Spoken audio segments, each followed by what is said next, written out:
Good morning বন্ধুরা। সকালবেলা উঠে কিছু কাজ সারলাম। উঠছে একটু দেরি করে, ওদের স্কুলটা বন্ধ না, উঠছে একটু দেরি করে।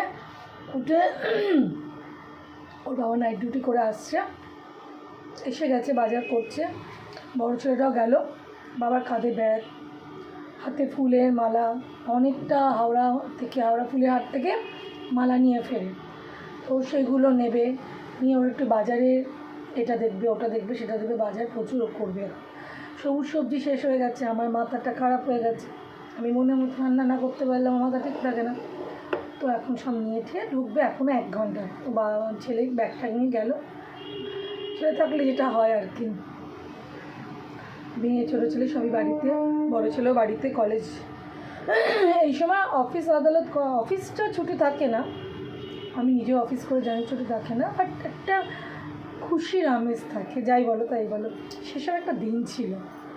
এখন তো সব দিন গেছে, পুরো দিনটা রান্নাঘরে।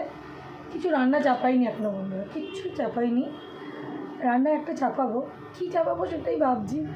এনিওয়ে, যেই রান্নাটাই করি সবার ভালো লাগে, এরকম কিছুই করবো। তোমাদের সাথে একটুখানি গুড মর্নিং বলে দিলাম। গুড মর্নিং শেয়ার না করলে ভালো লাগে না, রোজ গুড মর্নিং বলি তো আমার ফ্যামিলিকে, তাই জন্যে। তো আজ বৃহস্পতিবার, লক্ষ্মীবার, প্রত্যেকে বাড়ির লক্ষ্মীকে সুন্দর করে পুজো করো। আমার ঘরের লক্ষ্মী আমার ঘরের লক্ষ্মীকে পুজো করবে। আমার মেয়ে কিন্তু খুব সুন্দর পুজো করে, মানে বলতে পারো আরও ছোটো থেকে পুজো করছে, ঠিক যেমন আমি ছোটো থেকে ঠাকুরের সেবা করতাম, ও ঠিক সেরকম। আজকালকার দিনে মেয়ে বলে যে শুধু সারাদিন লেখাপড়া করব, চাকরি করব, সাধারণ ঘরোয়া যে জিনিসগুলো মানবো না, এরকম নয়। আমি ওকে শিক্ষাও সেটাই দিয়েছি যে যাই করো, আমরা মেয়ে হয়ে জন্মেছি, আমাদের কিছু বেসিক জিনিস সেগুলো আমাদের করতে লাগে। যেমন ঠাকুর পুজোটা ছেলেরাও যেমন করে, আমরা নিত্য পুজোটা ঘরে মেয়েরাই করি। ছেলেরাও, পুরুষরাও, যারা পুরোহিত আছে, পণ্ডিত আছে, তারাও অনেক বাড়ি নিত্য পুজো করে। বাট এগুলো আমরা চিরকালই করে এসেছি। রান্নাঘরে এখন সবাই তর্কের খাতিরে বলবে না ছেলে মেয়ে সমান, যেটা ছেলে করবে সেটা মেয়ে করতে হবে। আমি না এত তর্কতে যাই না, এত তর্কতে গিয়ে ঝগড়াঝাটি অশান্তির মধ্যে আমি যাই না। আমার মনে হয় আমরা চাকরিই করবো মেয়েরা, আমরা অনেক এগিয়ে গেছি এই নিয়ে। নারী স্বাধীনতা, নারী এগিয়ে গেছে বলার কিছু নয়, অলরেডি প্রুফ যে আমরা কী করেছি। ইন্দিরা গান্ধী থেকে এখন অবধি আমরা কোথায় এগিয়ে যাচ্ছি সবাই জানে। বাট একটা মেয়ে সত্তার কিছু বেসিক কিছু জিনিস আছে যেগুলো তুমি যত শিক্ষিত যেখানে চাকরি করো, সেগুলো দেখবে মেয়েদের নারীর টান, মানে সেগুলো করতে লাগেই, ভালোই লাগে। আমার তো ভালো লাগে, আমার মনে হয় প্রত্যেকটা মেয়ের বেসিক যেটা নিডস থাকে সেটা ভালো লাগে। তো সেই জন্যে এই রান্নাঘরে এসে সুন্দর সুন্দর রান্না করে ফ্যামিলিকে খাওয়াবো, সুন্দর করে সাজবো। এটাও কিন্তু মেয়েদের মানে কী বলবো, বেসিক জিনিস। এটা বলে না নারীর ব্যাপার, সেই ব্যাপারগুলো, এগুলো মেয়েদের কিছু নিজস্ব থাকে, সেগুলো কোনো দিন ছেড়ে আমি আপডেট হতে পারি না, ওগুলোকে নিয়ে আমাকে আপডেট হতে হবে। আমি অবশ্যই মডার্ন হয়ে যাব, আমি অবশ্যই চাকরি করবো, আমি পাইলট হব, আমি ডাক্তার হব, আমি ইঞ্জিনিয়ার হব, আমি অফিসার হব, আমি 10টা চোরকে ধরে পেটাবো, 3টে ছেলেকে চড় মারবো যদি আমার সাথে অসভ্যতা করে। তার মধ্যেও আমি কিন্তু নারী, আমাকে সেই নারী সত্তাটা মনে রাখতে হবে। একটা ছেলেকে যখন আমি শাসন করছি, চড় মারছি, তুমি ভাই কেন এই মেয়েটাকে এই নোংরামোটা করেছো, একবার তার ব্যাক সাইডটাও আমাকে দেখে নিতে হবে। সবসময় একটা ছেলের গুড টাচ ব্যাড টাচ নেই, মেয়ের আছে, এরকম হতে পারে না। প্রচুর ভালো পুরুষও এই পৃথিবীতে আছে, যেমন তোমার বাবা, যেমন আমার বাবা, যেমন তোমার ভাই, তোমার স্বামী, তোমার ভাসুর, তোমার দেওর, তোমার মামা, আমারও সেরকম আমাদের মধ্যেই আছে, তোমার আর আমার মধ্যে, তোমার পরিবারের মধ্যে, আমার পরিবারের মধ্যে। তাই সবাই খারাপ, সব মেয়ে ভালো, সব মেয়ে খারাপ, সব ছেলে ভালো, এই কনসেপ্টগুলোতে যাব না। মোটামুটি এরকমভাবে তৈরি করতে হবে যাতে সব কিছু পারে, চাকরিও করতে পারে, ঘর করলেও পারে, দরকার পড়লে কাউকে দুটো চড়ও মারতে পারে, এখন তৈরি করতে হবে। এই আর কি বলতে চাইছি, এটাকে নিয়ে অন্য কিছু ভেবো না। আমার মনের যেটা বক্তব্য ছিল আমি তোমাদের সাথে ছাড়া কারোর সাথে শেয়ার করি না, কেন, বিকজ আমার বকবক করার লোকটাই হচ্ছে তোমরা। Good morning everyone. আমি আমার বকবকে ছোট করে তোমাদের গুড মর্নিং বলতে ভুলে গেছি কিনা আমি সেটাই মনে করতে পারছি না, বকছি তো। যাই হোক, রান্না নেই তো, কোনো তাড়া নেই, স্কুলে যাওয়ার নেই, অফিস করে আসছে, তো সারাদিনে বকবক ছাড়া আর কি আছে বলো।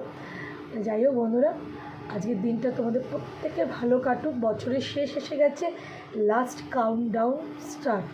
এরকম নয় যে লাস্ট কাউন্টডাউন স্টার্ট হয়নি, হয়ে গেছে, কিন্তু একদম সামনের সপ্তাহে আমরা এরকম সময় 2025-এ প্রবেশ করছি না, করে গেছি। তো লাস্ট এই কটা দিন ছুটিয়ে এই বছরের মজা করে নাও, যাতে এই আনন্দের রেশটা তোমাদের মনে বহুদিন থাকে। যে 2024 আমি করেছিলাম, 2024 আমি করেছিলাম, এই মনে আছে 2024-এ লাস্ট উইক আমরা কী করেছিলাম, এই দারুণ মজা হয়েছিল, বিশেষ করে ফাটিয়ে মজা করো। এই ফাটিয়ে মজাটা কিন্তু করতে হবে। আর আজ আর কাল অনেকের অফিসের পর শুক্র শনি ছুটি থাকে, তো যদি ছুটি পারো তো একটা দিন নিয়ে নাও শুক্রবার, তো 3-4 দিন ছুটিয়ে সামনাসামনি কোথাও ঘুরে এসো। ট্রেনের টিকিট না পাও কোনো পরোয়া নেই, বাসে করে চলে যাও।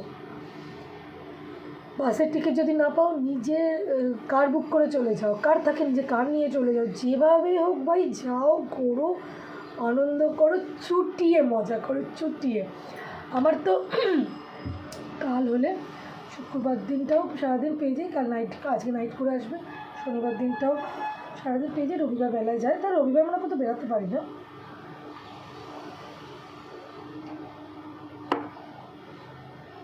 চিরতার জল শরীরের জন্য ভালো, স্বামীর জন্য তৈরি, স্বামীর জন্য তৈরি, বাট আমিও একটু করে খাই, বয়স হচ্ছে তো, 40 আপ হয়ে গেছি, এবার যদি এসব না খাই চিতাতে আপ করে দেবে। তাই চিরতার জল তোমাদের সাথে কথা বলতে বলতে ঢক করে খেয়ে নিত।